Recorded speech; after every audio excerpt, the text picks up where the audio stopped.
please try and help me understand what's going on in Ukraine. Why is this maniacal bent to fund this crazy war continuing? And it's incredible. Obamacare, the lobbying for it wasn't nearly what it is for this. What's the underlying thing? There's no media in here, I hope. We don't care if there are, right? We'll say this anywhere. Ukraine is a scab. When you pick it, the pus that runs out of there is going to be so ugly. There's something so dark and evil about. And let me tell you another thing. Like with President Trump, I had a ringside seat, so people can't tell me what happened. People can't tell me what the guy's like. People can't tell me in the small moments what he does and how he comports himself. They can't tell me because I saw it. I saw it under the worst pressure you could possibly see, like Billy Bush weekend, when he stands in the breach like an immovable object. I also saw as a junior officer, when I came off sea duty, of which I was on a destroyer, and our job as an ASW destroyer, a brand new class called the Spurns class, we had one mission. That mission was to hunt Soviet submarines. We were playing guard for carrier battle groups. Okay? 4 years of doing that. As a junior officer, Grundoon, then back to the Pentagon with the day Reagan arrived. And let me tell you what's very interesting. Jamie Raskin and all those people on MSNBC and all those people are sitting there going, the Russians are terrible, Putin's awful, this is war, we got to back NATO, we got to send troops, we have to send billions because it's for democracy. All of those people fought President Reagan and standing up to the Soviet Union. All of them. So ask the question, hang on for a second.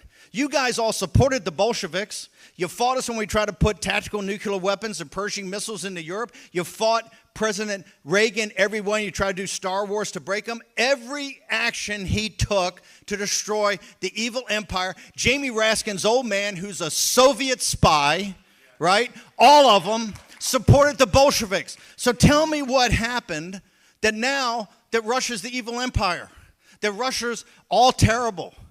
Putin is from the KGB, and he's a very bad guy, and the people around him are very bad guys.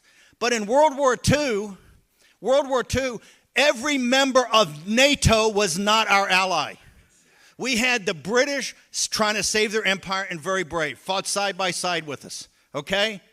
Then you had a couple of thousand with de Gaulle, a couple thousand more French resistance, all of Scandinavia on the side of the Nazis.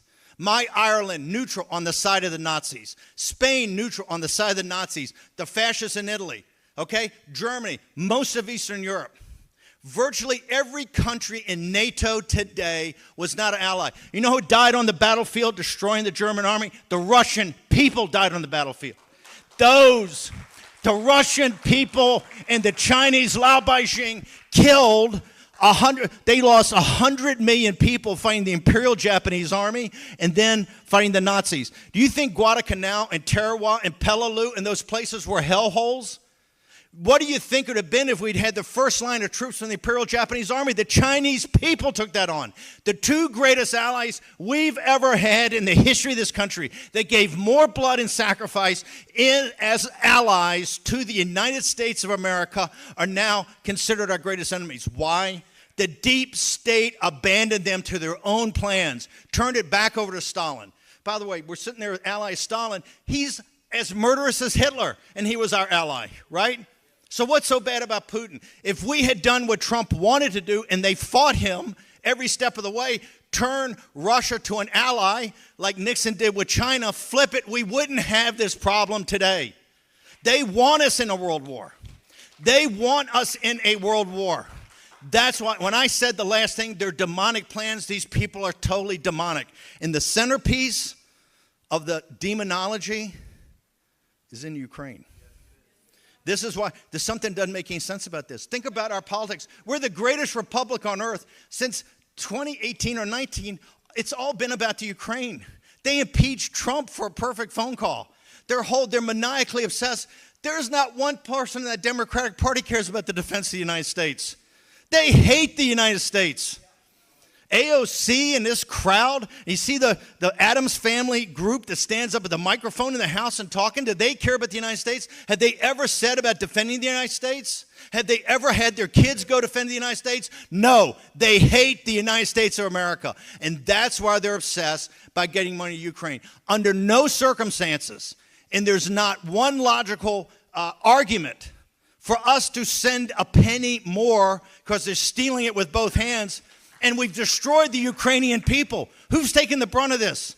Ukraine looks like Dresden in 1945. There may be 500,000 to 1 million casualties. Most of them, young women and children. The mothers and fathers are the ones that are saying you're not going to have the 500,000 new combat troops. They're sitting there saying you're not going to take my son or daughter and put it into the charter house for the World Economic Forum, for Zelensky, and for the Biden regime.